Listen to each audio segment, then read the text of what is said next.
खुलुमबाय गोजोन फुंबिलिनि गासैबो बड'लेण्ड बुब्लिनि अनसायगिरिफोरखौ बरायग्रोबाय।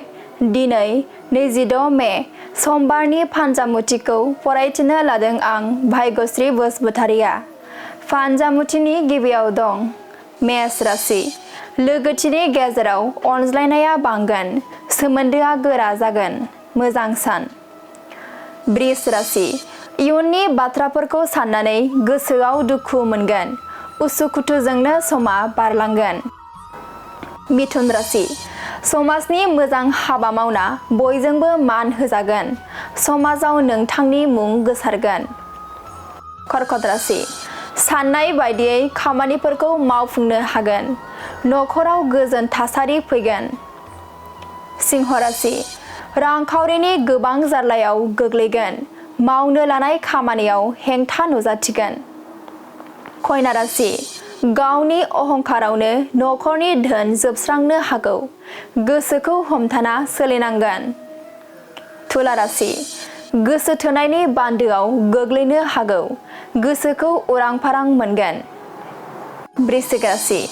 गोबावनिफ्रायनो मोननो लुबैनाय बेसादखौ मोनफुंगोन, गोसोखौ गोजोननाय मोनगोन। धनु राशि। थांखांनाय जाथायफोरखौ गोसोखांना गोसोआव गिखांनाय मोनगोन, उनदाहाजोंनो समा बारलांगोन। मकर राशि। नोंथाङा खैफोदजों मोगा-मोगि जानांनो हागौ, सांग्राङै थानाया गाहाम जागोन। कुम्भ राशि।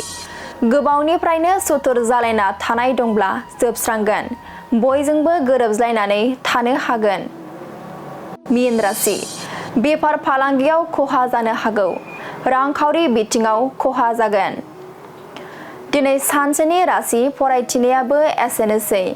आसा खालामो नोंथांनि दिनैनि साना मोजाङै मोजां थांगोन, बेखौ बड'लेण्ड बुब्लि नखरनिफ्राय मिजिंथिबाय। गोजोन्थों।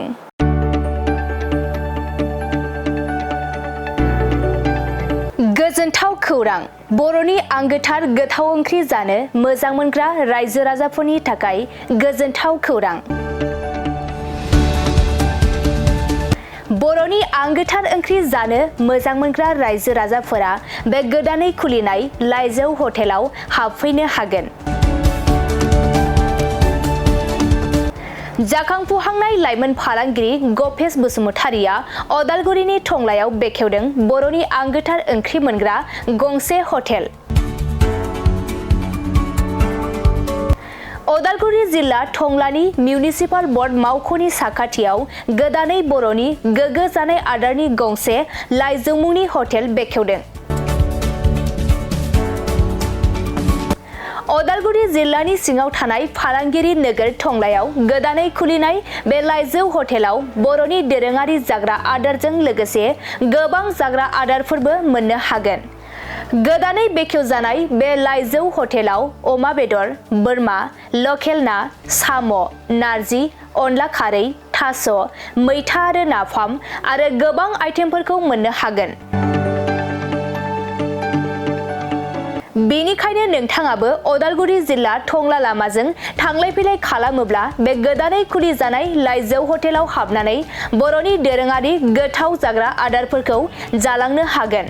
आरो नोंथाङा नैबे 9101758967 जानबुं नम्बरनि गेजेरजों खौरां लाहरनानै आबुङै मिथिना लानो हागोन।